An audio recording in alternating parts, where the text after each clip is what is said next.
وأشهد أن لا إله إلا الله وحده لا شريك له وأشهد أن محمدا عبده ورسوله اللهم صل وسلم وبارك على محمد وعلى آل محمد اللهم انفعنا بما علمتنا وعلمنا ما ينفعنا وزدنا علما وبارك لنا في علمنا وارزقنا الإخلاص في القول والعمل كاملا ونسألك اللهم علما نافعا لا ينسى آمين يا رب العالمين.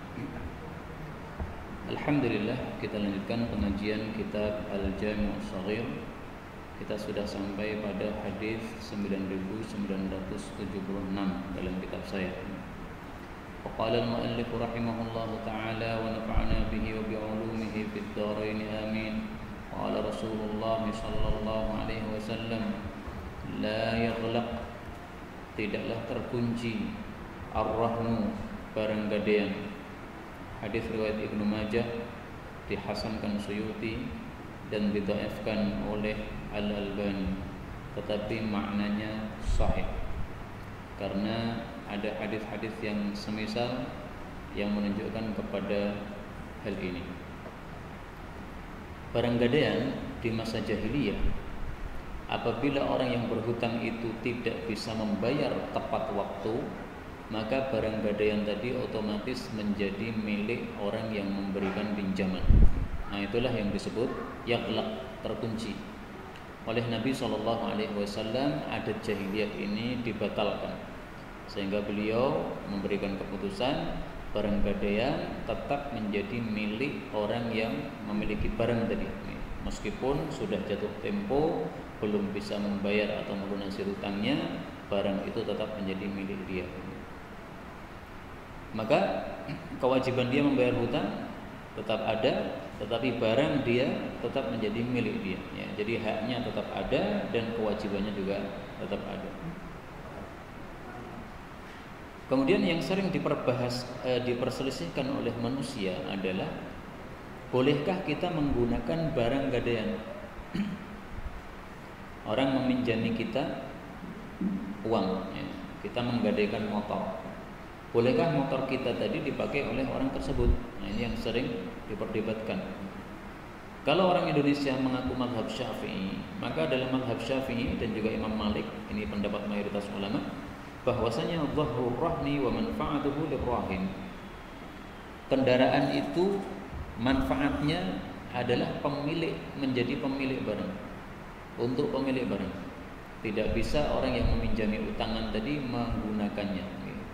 Maka motor hanya dia pegang saja. Wa 'alaihi nafaqatuhu, dan pemilik baranglah yang harus merawatnya. Wa laysa lil murtahin illa haqqut tawassuq. Orang yang memberi pinjaman hanya memiliki hak untuk menahan barang tadi saja. Motormu di rumahku sebagai barang jaminan. Itu saja haknya.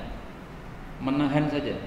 Karena kalau dia lari tidak bayar hutang, nah ini jaminannya bahwasanya dia sudah lari tidak bayar hutang, ini sebagai gantinya. Untuk itu aja. Tidak untuk digunakan. Maka kalau digunakan, ini adalah satu riba yang telah dilakukan. Tidak boleh. Dalam mazhab Syafi'i boleh orang tadi memakai motor tersebut dengan syarat dia menyewa kepada pemilik motor. Saya sewa satu hari berapa? Anggaplah satu hari 5.000. Nah, dipinjam berapa hari dibayarkan. Itu kalau mau pakai mazhab Syafi'i rahimahullah ta'ala.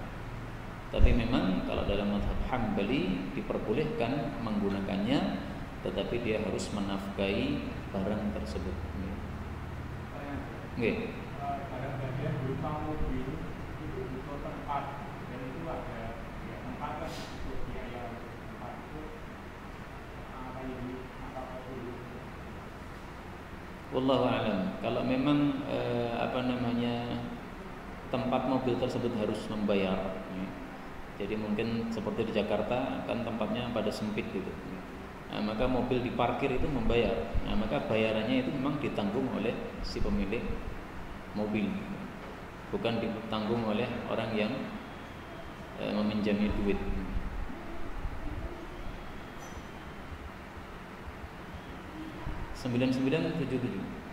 La yughni, tidaklah bermanfaat, hadarun, sikap waspada, min qadarin, dari takdir. Hadis riwayat Imam Hakim sahih. Jadi waspada yang kita lakukan itu tidak bakal menghalangi takdir untuk mengenai kita. Maka kalau kita melakukan kewaspadaan, jangan tawakal terhadap kewaspadaan kita tadi. Kemudian kita meyakini, saya pasti aman dari corona karena sudah pakai masker, saya aman dari corona karena saya sudah pakai sanitizer. Enggak, ya. Kita melakukan kewaspadaan dalam rangka melakukan perintah Nabi SAW untuk menjaga diri. Tetapi kita kemudian beriman kepada Allah bahwasanya apapun yang ditakdirkan pasti kena, apapun yang tidak ditakdirkan pasti tidak kena. Hadis ini sebenarnya ada kelanjutannya. Sayang sekali oleh Imam Suyuti dipotong hadis ini. Kelanjutannya bagus sekali. Wa du'a'u yanfa' mimma nazal wa mimma lam yanzil. Doa itu bermanfaat untuk apa yang sudah terjadi maupun yang belum terjadi. Wa innal bala' la yanzil. Sungguh bala itu turun dari langit. Fayatalaqahu du'a, lalu berjumpa dengan doa. Faya'talijani ila yaumil qiyamah. Ya, kemudian duel antara doa dengan bala tadi. Siapa yang menang? Nah, maka maksudnya ini adalah menolak. Ya, doa bisa menolak apa? Bala yang diturunkan oleh Allah Subhanahu wa taala. Ini kelanjutannya sangat bagus sebenarnya, tapi Allah alam kenapa oleh Imam Suyuti hadisnya diringkas, mungkin karena sudah disebutkan di tempat yang lain. 978. La yafqahu, tidak akan paham, man qara'al Qur'an, orang yang membaca Al-Qur'an, maksudnya mengkhatamkan Al-Qur'an, fi aqalli min thalathin, pada lebih sedikit dari 3 hari. Hadis dalam kitab Sunan sahih. Hadis ini menunjukkan supaya kita dihasung, supaya kita membaca Quran itu dengan tadabbur. Nah, kalau membaca Quran dengan tadabbur, maka jangan terlalu cepat. Khatam Quran kurang dari 3 hari, ini terlalu cepat, tidak bisa tadabbur seperti ini. Maka maksimal kecepatannya adalah 1 hari 10 juz. Nah, mungkin ada yang bertanya, kenapa banyak para ulama yang mereka membaca Quran khatam dalam semalam? Salah satunya Utsman bin Affan, sahabat Nabi SAW. Maka jawabnya adalah bahwa hadis ini hanya mengatakan la yafqah, tidak paham, tetapi tidak melarang. Sehingga memang tidak ada larangan. Jadi boleh membaca khatam Quran dalam semalam, boleh.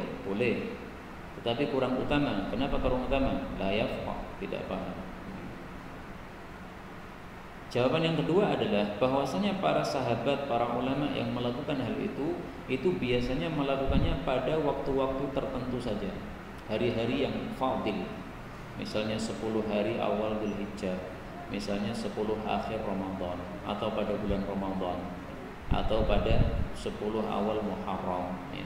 Jadi hari-hari yang punya fadilah mereka biasa menekankan dalam hal ibadah sehingga mereka bisa khatam dalam 1 hari, kurang dari 3 hari.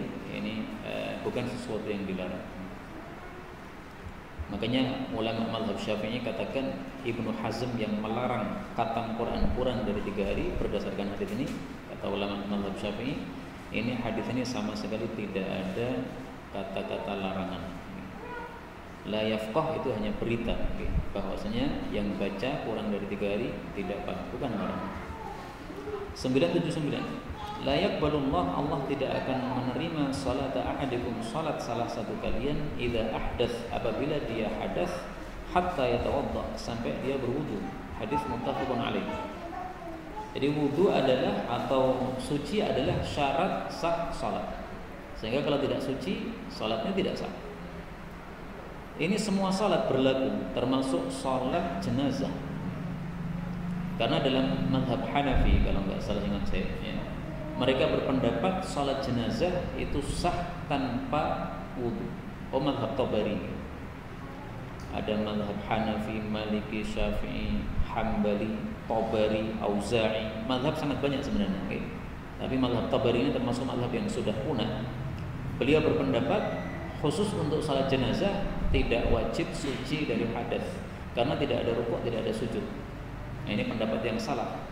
Kenapa? Karena di sini Nabi katakan salata ahadikum, salat salah satu kalian. Kata-kata salat ini mufrad, kemudian dia mudhaf, kepada kata-kata ahadikum. Nah, kaidah bahasa perlu kita pahami. Kalau ada kata-kata mufrad dan dia mudhaf, itu menunjukkan umum. Salat ahadikum berarti semua salat. Salat jenazah, salat gerhana, salat istisqa, salat apapun tanpa wudu tidak sah. Nah, maka kita jawab pendapat tadi dengan satu kaidah dalam bahasa Arab. 980. La yuqbalu tidak diterima imanun iman bila amal tanpa amal, wala amal tidak pula amal bila iman tanpa iman. Hadis riwayat Tabarani didhaifkan oleh Al-Albani. Tetapi maknanya sahih ya. Orang hanya mengatakan la ilaha illallah tapi tidak mau salat 5 waktu, yang enggak ada gunanya. La yaqbalullah, Allah tidak terima. Ulama tabi'i namanya Wahib bin Munabbih, dia ditanya, bukankah la ilaha illallah itu kunci untuk masuk jannah? Berarti kan cukup mengucapkan la ilaha illallah meskipun tidak pernah salat. Nah, maka beliau menjawab, betul, memang la ilaha illallah itu kunci masuk jannah, tapi kunci ini harus ada giginya. Kalau enggak ada giginya mana mungkin bisa untuk membuka. Nah, maka demikian juga la ilaha illallah itu ada gigi-giginya, ada konsekuensinya. Konsekuensinya salat 5 waktu, puasa Ramadan, bayar zakat dan sebagainya. Nah, kalau tidak ada konsekuensinya sama dengan bawa kunci yang tidak ada giginya, enggak bisa membuka. Saya cari kata-kata amanu wa amilus shalihat dalam Al-Qur'an, itu ternyata ada 50 kali. Allah menggandengkan antara iman dengan amal saleh sampai 50 ayat. Hadis 981. La yuqtalu tidak boleh dibunuh muslimun seorang muslim bikafirin dengan sebab dia membunuh orang kafir. Hadis riwayat Tirmidzi hasan. Jadi masalah qisas itu ada syaratnya. Syaratnya salah satunya adalah bahwasanya darah antara dua orang ini yang membunuh dan yang dibunuh ini harus sekufu, setingkat. Orang muslim dengan orang kafir tidak setingkat. Maka kalau ada orang muslim membunuh orang kafir, meskipun itu berdosa, kalau orang kafirnya bukan kafir harbi ya, tetangga kita kafir, tapi tidak memerangi kita, kafir zimmi, ya, kafir yang damai dengan kita, tidak boleh kita bunuh. Kalau kita bunuh berdosa. Tapi seandainya ada yang membunuh gimana? Nah, itu tidak bisa dikisos. Bisanya bayar diyat saja. Kisos nggak bisa. Kenapa? Kisos harus sekufu darahnya. Muslim sama kafir ini nggak sekufu. Apa dalilnya Muslim sama kafir nggak sekufu? Sabda Nabi SAW, Al-Islam ya'lu wa la yu'la. Islam itu unggul, tidak bisa diungguli. Maka Islam di atas kafir, sehingga darahnya nggak sekufu. Adapun kalau orang tua sama bayi, ini sekufu ketika sama-sama Muslim. Sehingga ada orang yang gendut, besar sekali badannya, beratnya 100 kilo misalnya, dia membunuh bayi yang baru saja lahir, tapi sama-sama muslim. Meskipun ini yang satunya besar, yang satunya kecil, ini karena sama-sama muslim, ini sekufu darahnya, sehingga tetap terjadi qisas. 982. La yuqtalu tidak boleh dibunuh hurrun seorang merdeka bi'abdin dengan sebab membunuh budak. Hadis ini didhaifkan oleh Al-Albani. Meskipun hadis ini didhaifkan, tetapi jumhur atau mayoritas para ulama menggunakannya. Alasannya apa? Sama dengan hadis sebelumnya, yaitu alasannya tidak sekufunya darah. Ini orang merdeka, ini budak, tidak sekufu. Budak itu bisa diperjualbelikan seperti barang. Kalau orang merdeka haram diperjualbelikan. Maka karena tidak sekufu berarti tidak bisa diqisas. Meskipun ada sebagian kecil para ulama yang mengatakan diqisas ya, tapi kita pakai pendapat mayoritas saja karena memang tidak sekufu tadi. 983. La yaqra'ul junubu, tidak boleh orang junub membaca, walal haid, demikian juga wanita haid, syai'an minal Qur'an, sedikit pun dari Al-Qur'an. Hadis Tirmidzi didhaifkan oleh Al-Albani. Dari sisi fikih, para ulama berselisih pendapat. Menurut jumhur ulama, haram membaca meskipun sebagian ayat. Jadi misalnya Alhamdulillah haram. Kenapa? Ini sebagian ayat. Kalau Abu Hanifah membolehkan kalau sebagian ayat, yang nggak boleh adalah kalau satu ayat penuh. Gitu. Alhamdulillahirabbil alamin. Nah, baru nggak boleh. Kalau alhamdulillah nggak apa-apa. Adapun Imam Malik membolehkan beberapa ayat yang sedikit. Nah, sedikit itu biasanya kurang dari 3. Gitu. Karena kalau 3 sudah dianggap jamak berarti apa? Banyak. Wallahu a'lam. Adapun Imam Dawud Al-Zahiri, mazhab Zahiri mengatakan boleh membaca semua ayat, tidak ada masalah. Pendapat yang paling bagus dari 4 ini adalah pendapat yang terakhir, bahwasanya orang junub dan orang haid boleh membaca Quran. Seluruh Quran enggak apa-apa. Tidak harus sepotong, tidak harus seayat. Kenapa? Karena hadis ini tadi dhaif. Yang mendhaifkan bukan saya, Imam Ahmad yang mendhaifkan. Dalam kitab Al-Mizan disebutkan bahwasanya putranya Imam Ahmad, Abdullah, meriwayatkan dari bapaknya mengatakan anna hadza batilun. Hadis ini hadis batil. Ini perlu kita hafalkan. Karena ini masalah yang kalau kita lakukan kita menyelisih mayoritas para ulama. Kita menyelisih mayoritas manusia saat ini. Rata-rata umat Islam kalau ditanya, ya orang junub gak boleh baca Quran, orang haid gak boleh baca Quran, nunggu sampai haidnya suci dari haidnya. Nah, kita tidak mengikuti pendapat tersebut. Kalau tidak mengikuti pendapat tersebut harus tahu dalilnya dan harus bisa menjawab kalau ditanya. Ini ada hadis melarang. Oke, ada hadisnya, tapi kata Imam Ahmad hadisnya batil. Batil karena dalamnya ada rawi bernama Ismail bin Ayyash, seorang rawi yang mungkarul hadis, sehingga hadisnya hadis yang batil. Imam Bukhari termasuk ulama yang membolehkan membaca Quran bagi orang junub atau orang haid. Kalau dicari dalam Sahih Bukhari, kata kuncinya adalah lil junubi ba'san. Imam Bukhari menulis walam yara Ibnu Abbas berpendapat bil qiraati lil junubi ba'san. Tidak apa-apa orang junub baca Quran. Nah, berarti tidak ada masalah. Tidak haram. Mazhabnya Imam Bukhari kenapa tidak haram untuk baca Quran? Karena beliau itu berpendapat hadis yang dhaif tidak bisa dijadikan sebagai hujjah. Nah, sehingga karena hadisnya tadi dhaif, ya udah, berarti kembali ke hukum asal, baca Quran diperintahkan, disuruh memperbanyak. Maka meskipun haid baca Quran ya enggak masalah. Karena sebagian orang tuh haidnya lama. 1 bulan haidnya bisa 25 hari. 5 harinya yang suci. Nah, ini kasihan kalau 25 hari enggak boleh baca Quran. 984 la yaqusu, tidaklah memberikan tausiah atau memberikan nasihat ala nasi kepada para manusia illa amirun, kecuali penguasa, au ma'murun atau orang yang disuruh oleh penguasa, au mura'in atau orang yang riya. Hadis riwayat Ibnu Majah sahih. Jadi yang semestinya bicara di depan umum seperti ini, baik itu memberikan tausiah atau dia itu memberikan fatwa, itu hanya 3 aja. Ada kalanya dia pemimpin. Kalau zaman dulu itu pemimpin itu orang yang betul-betul alim, Pak. Abu Bakar, Umar, Utsman, Ali. Nah, pemimpin-pemimpin yang alim, sehingga pemimpin-pemimpin zaman dulu itu yang bagian ceramah, naik mimbar kasih tausiah. Atau kalau dia bukan amir maka dia makmur, dia ditugasi oleh khalifah, kamu bagian penceramah di masjid ini atau di kampung ini. Nah, dia saja, yang lain-lain jangan naik mimbar, karena yang ditugasi satu, maka yang lain-lainnya yang tidak ditugasi enggak usah ikut. Kalau dia nekat ikut untuk ceramah berarti murain, berarti dia riya. Nah, zaman sekarang ini karena kita tidak ada Amirul Mukminin, ya akhirnya masing-masing masjid ceramahnya terserah. Nah, ini rusaknya agama gara-gara ini. Kalau zaman dulu yang bagian ceramah itu diatur, Pak. Jadi semacam ada SIM gitu ya. Kamu berhak untuk ceramah, kamu tidak. Ini Amirul Mukmininnya itu melihat ini orangnya punya ilmu enggak. Kalau punya ilmu ya silahkan ceramah. Enggak punya ilmu enggak diberikan.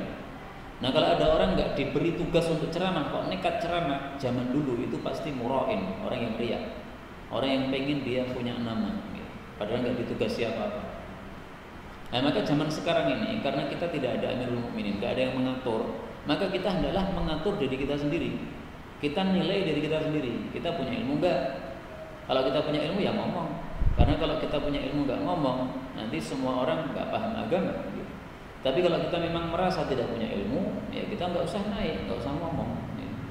Kalau kita nggak punya ilmu, mau ngomong, belajar dulu. Gitu. Apa yang mau disampaikan, dipelajari dulu. Gitu. Pada guru, nah nanti kalau sudah tahu ini benar, sampaikan.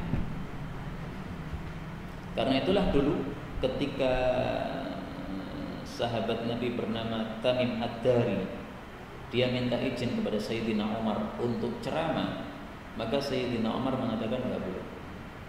Artinya Sayyidina Umar melihat ini Tamim Ad-Dari tidak cocok untuk tausiah, untuk ceramah, untuk fatwa. Dia minta izin lagi, oleh Amirul Mukminin enggak diizin. Kemudian minta izin yang ketiga, akhirnya oleh Sayyidina Umar diizini, tetapi dikatakan atau ditegur, kamu itu hanya pengen tenar saja. Kamu pengen ditunjuk namamu atau disebut namamu. Nah, makanya teguran keras dari Amirul Mukminin bahwasanya kalau tidak ada tugas nggak usah minta-minta. Ya. Kalau minta-minta itu malah nanti tertuduh. Kenapa minta-minta jadwal, minta-minta apa bagian ceramah? Nah, itu bisa tertuduh dia riya. Lalu saya meyakini Tamim Ad-Dari sebenarnya nggak riya ya. Dia punya semangat untuk dakwah. Tapi karena dia tidak ditugasi oleh Amirul Mukminin, ya dia minta izin. Ya nggak ada masalah minta izin. Memang dirinya merasa apa? Mampu untuk memberikan ilmu kepada orang lain. 985. La yultaghul mu'min, tidak boleh orang mukmin itu disengat min juhrin, dari satu lubang, marratain, 2 kali. Hadis muttafaqun alaih. Hadis ini menunjukkan bahwasanya orang mukmin itu harus cerdas, tidak boleh bodoh. Ini satu lubang, dia sudah tersengat di situ, ada kalajengking, nggak boleh kesengat lagi di lubang tadi, lubang yang sama. Hadis ini sebenarnya bukan bicara masalah kalajengking dan sebagainya. Ini bicara masalah perang, tawanan perang. Ada seorang kafir ahli syair namanya Abu Izzah. Abu Izzah ini suka mencela Nabi. Kemudian Abu Izzah ini pada perang Badar dia tertawa. Maka dia minta maaf kepada Nabi, kemudian dia minta diberi keringanan supaya dibebaskan. Oleh Nabi akhirnya dibebaskan. Ya boleh, kamu dibebaskan, tapi ada syaratnya. Kamu harus berjanji tidak meledek saya lagi. Lah, kamu meledek saya lagi, awas. Ternyata dia masih aja meledek Nabi SAW. Maka pada perang berikutnya Hamra'ul Asad, dia tertawan lagi. Dia minta maaf lagi kepada Nabi, minta untuk dilepaskan. Maka Nabi mengatakan ini, la yuldaghul mu'minu min juhrin marratain. Orang beriman tidak bakal disengat satu lubang 2 kali. Artinya aku dulu sudah disengat oleh kamu sekali. Ini 2 kali enggak bisa. Akhirnya disuruh oleh Nabi bunuh. Hari ini bunuh Abu Izzah ini.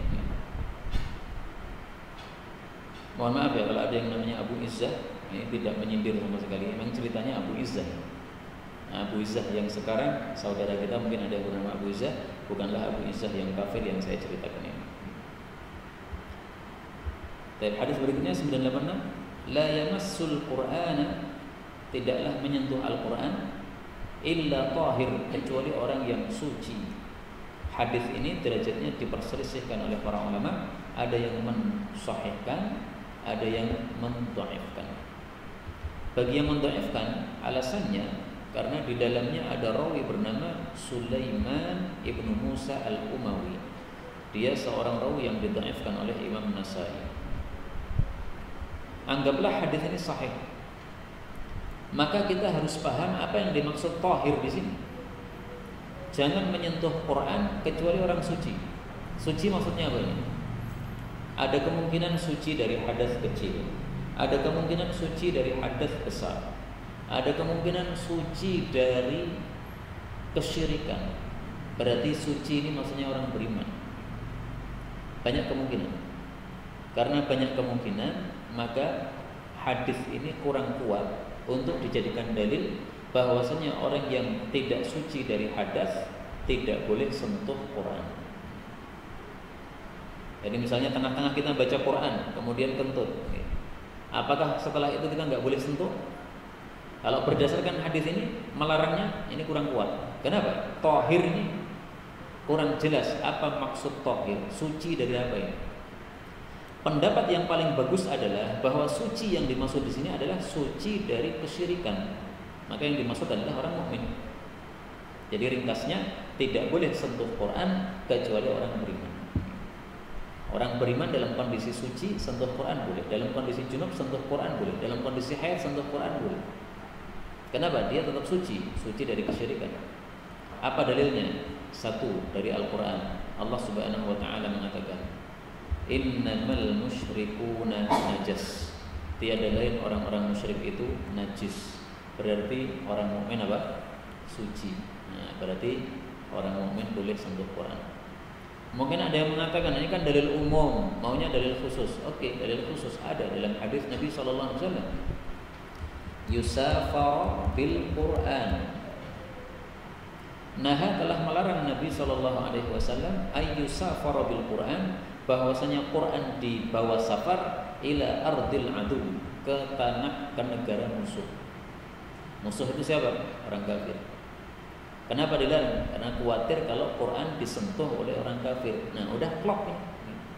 Hadis satu dengan lain kan saling menafsirkan. Sebagaimana kata Imam Ahmad, al hadis yufasiru ba'dahu ba'dan. Satu hadis dengan yang lainnya saling menafsirkan. Nah, maka paling bagus kalau tahir ini diartikan orang mukmin. Jangan sentuh Quran kecuali orang mukmin. Maka orang mukmin mau junub mau haid tetap boleh untuk sentuh Quran. 987. La yamutanna, betul-betul janganlah mati ahadun minkum, salah satu kalian, illa kecuali wa huwa yuhsinu dzan, dia dalam keadaan husnul dzan billahi ta'ala, kepada Allah Ta'ala. Hadis riwayat Muslim. Maksudnya adalah kalau kita sudah menjelang mati, sakaratul maut, itu kita harus husnul dzan bahwasanya Allah akan baik sama kita, akan mengampuni dosa-dosa kita, akan terima amal kebaikan kita. Nah, ini para ulama katakan, loh, dalam sakaratul maut kan kita melakukan ini kan nggak mungkin. Sakaratul maut itu sudah orang pikirannya udah hilang.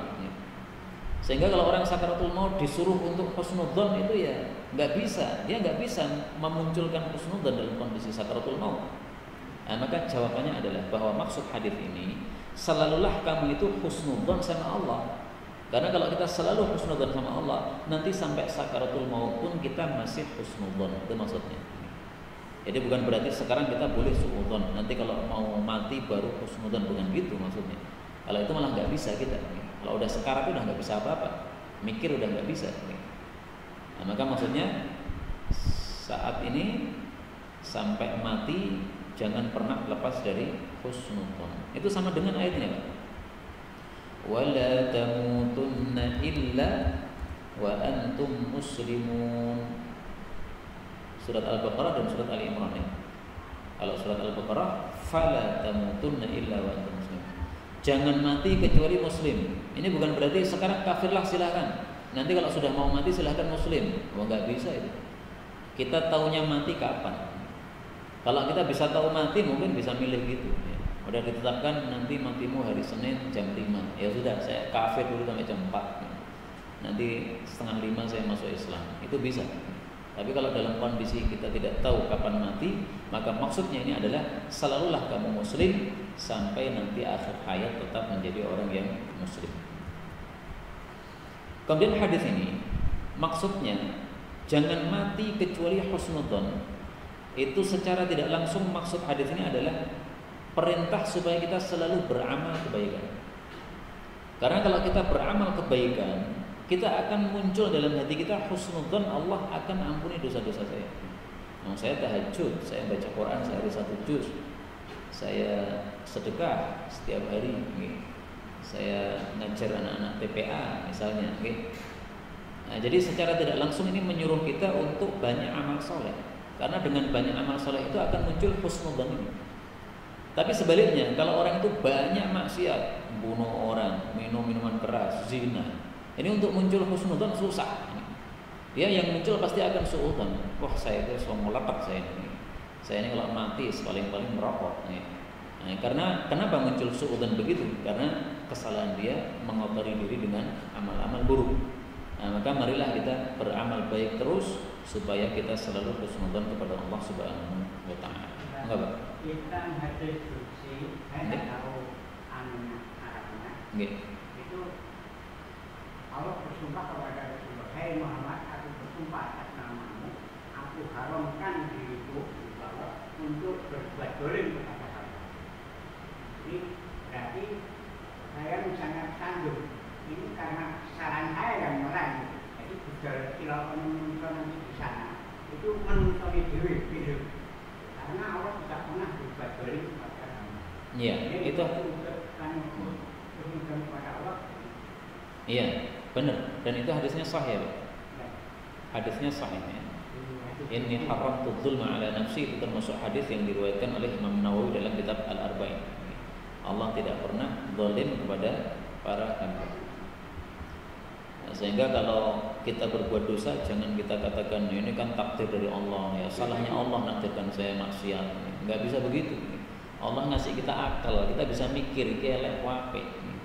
Buktinya kalau ada makanan kita juga bisa milih kan. Nah, itu berarti kita diberi akal oleh Allah. Melihat kemaksiatan dan kebaikan kita juga bisa milih. Kita mikir bisa, ini baik, ini jelek bisa. 988. Ya'ti 'alan nas, akan datang kepada para manusia zamanun, suatu masa, as-sabiru fihim, orang yang sabar di antara mereka, ala dinihi, pada ajaran agamanya, itu kal qabid, seperti orang yang menggenggam, ala jamr, pada bara api. Hadis riwayat Tirmidzi sahih. Hadis ini menurut para ulama termasuk mukjizat Nabi, ya. Karena hadis ini ketika Nabi menyampaikan itu belum terjadi kondisi. Sekarang sudah terjadi.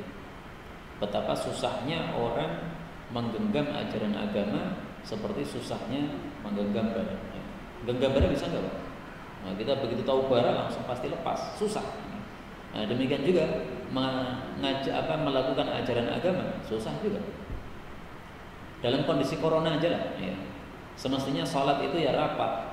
Tapi ketika kita rapat dianggap orang nggak paham usul fikih kah, dianggap orang kolot kah, dianggap orang nggak ngerti keamanan masyarakat dan sebagainya.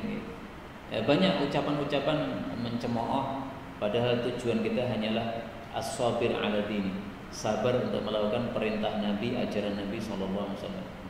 Sholat rapat ya rapat, ya. Jangan diubah-ubah kondisi seperti itu, kecuali darurat banget.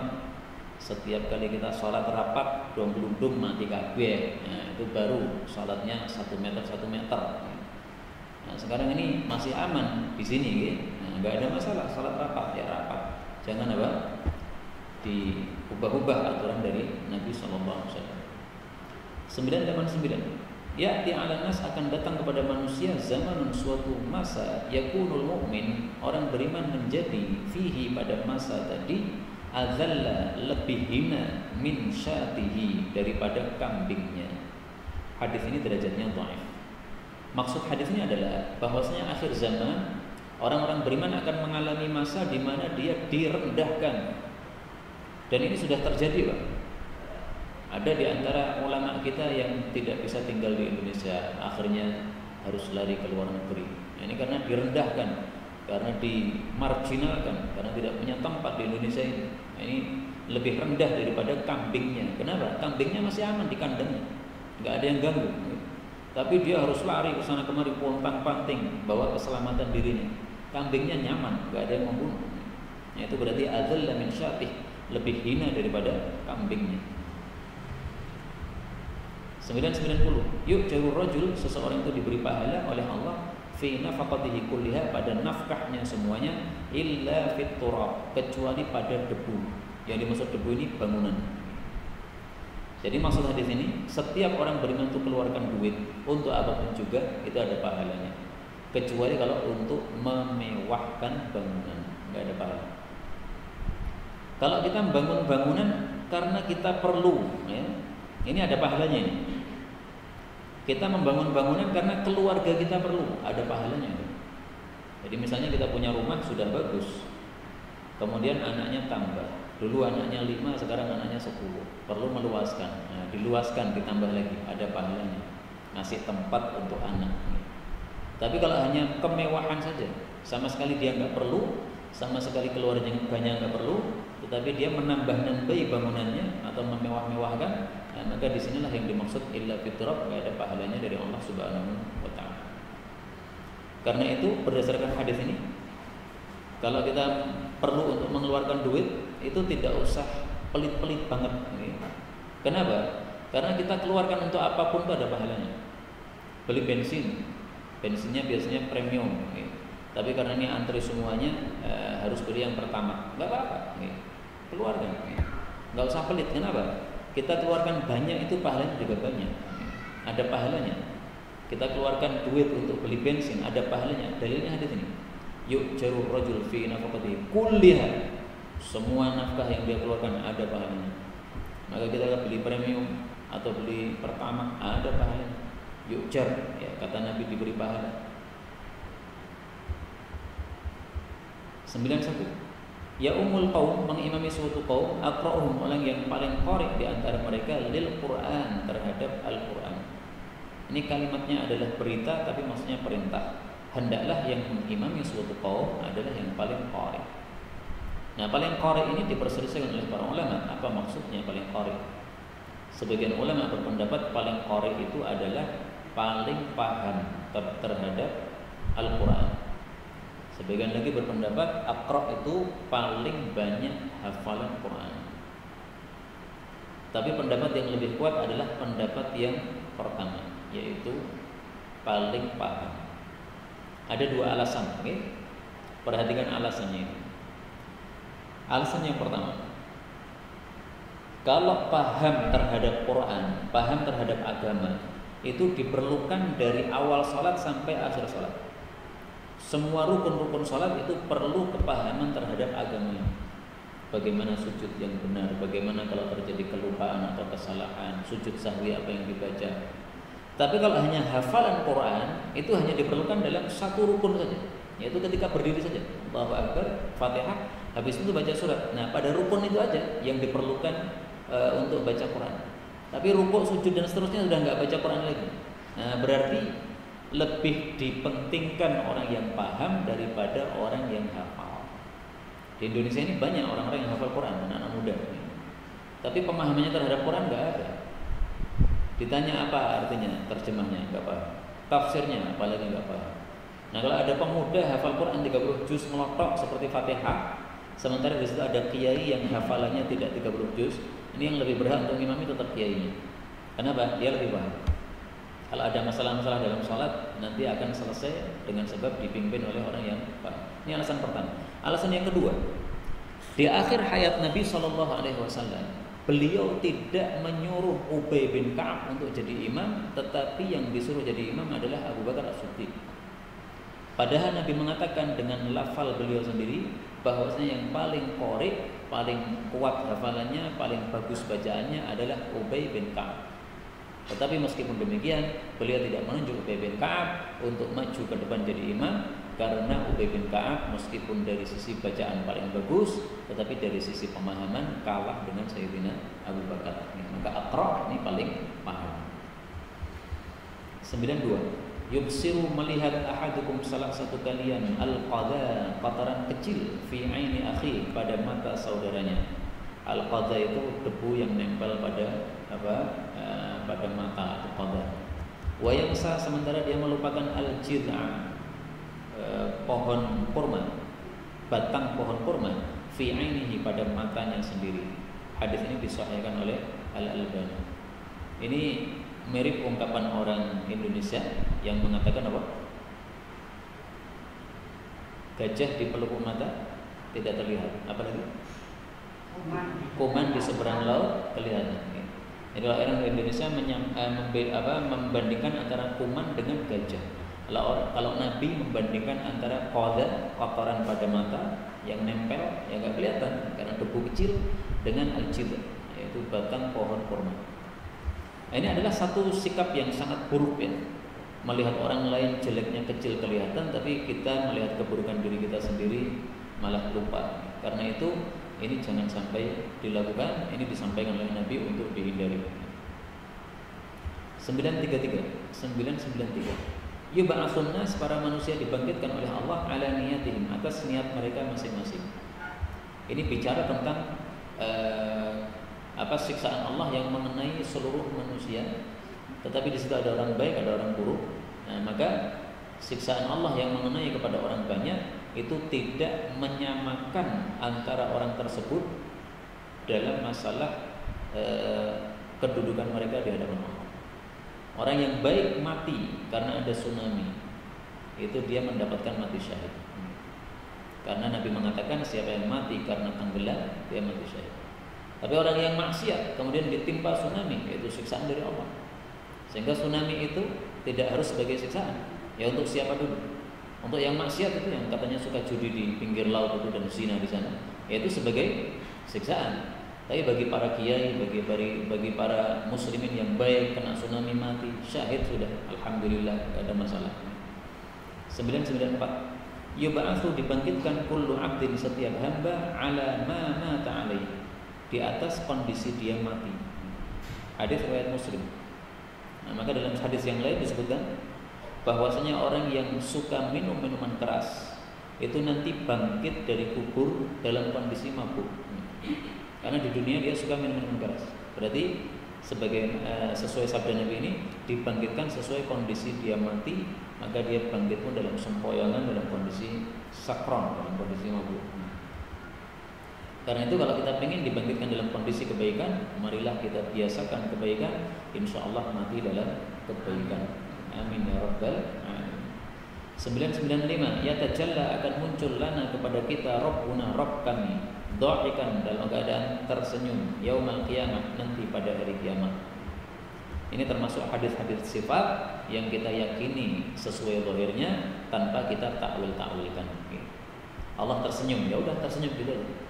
Apakah tersenyumnya Allah sama dengan makhluk? Jangan disama-samakan. Laisa kamitslihi syai'. Tapi enggak usah ditakwili. Tersenyum itu takwilnya adalah ridha, enggak perlu begitu. Kenapa? Karena para ulama salaf juga tidak mentakwil, maka enggak usah takwil. 996. Yutraku dibiarkan lil mukatab untuk budak mukatab ar-rubu' seperempat. Hadis ini dhaif. Hadis ini insya Allah bisa kita paham kalau kita mengetahui apa itu mukatab.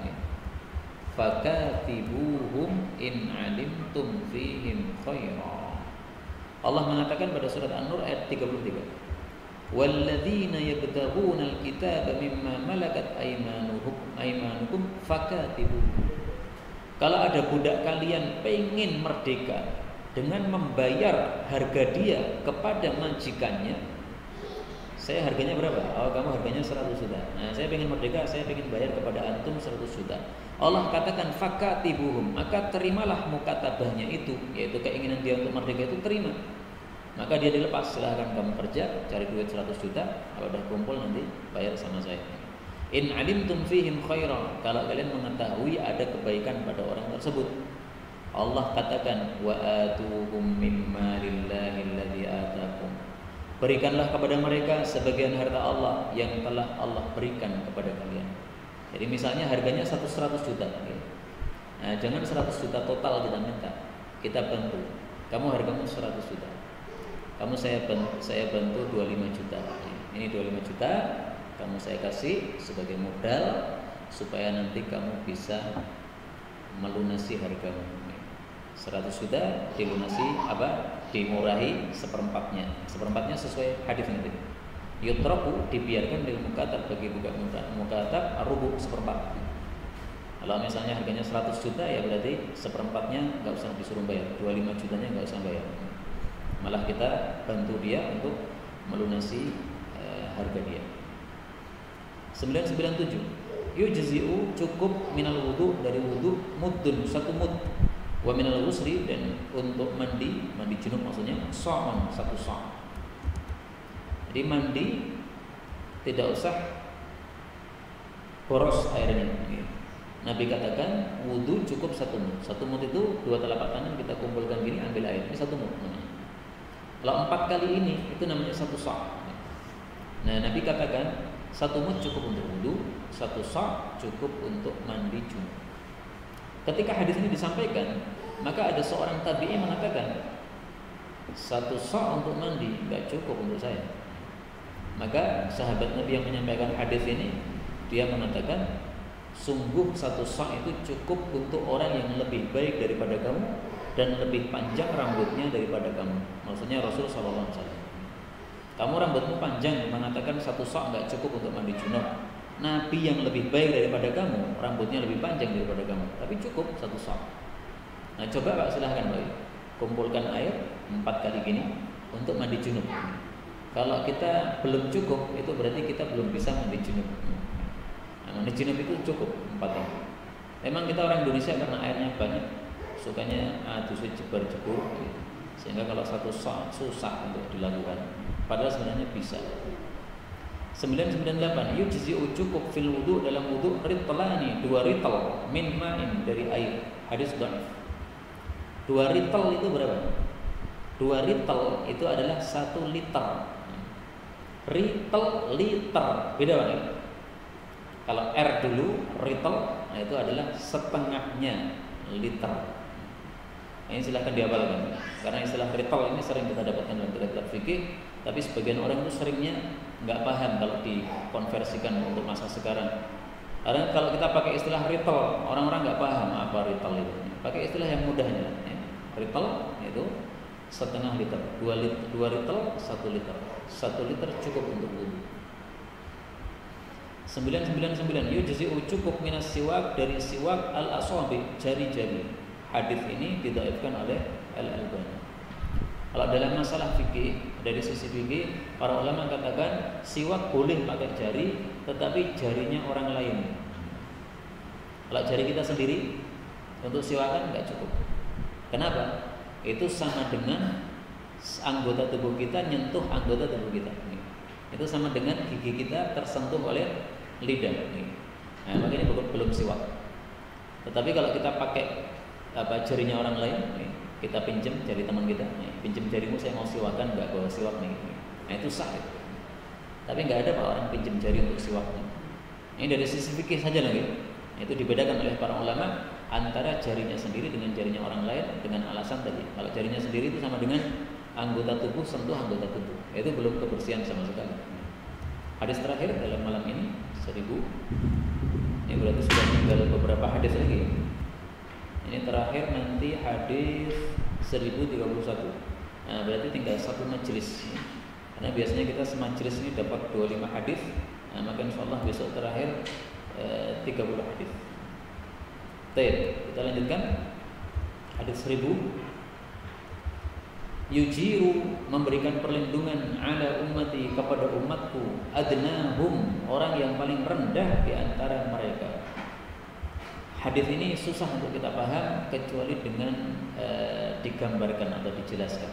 Jadi gini, zaman dulu seringkali ada perang antara muslim dengan kafir. Nah, kalau ada orang kafir pengen masuk ke negara Islam, itu dia harus mendapatkan perlindungan dari salah satu umat Islam. Misalnya Obama kafir mau masuk ke Indonesia, supaya aman dia minta perlindungan kepada masnya yang ada di Indonesia. Nah, kalau dia sudah dilindungi oleh masnya, ya udah.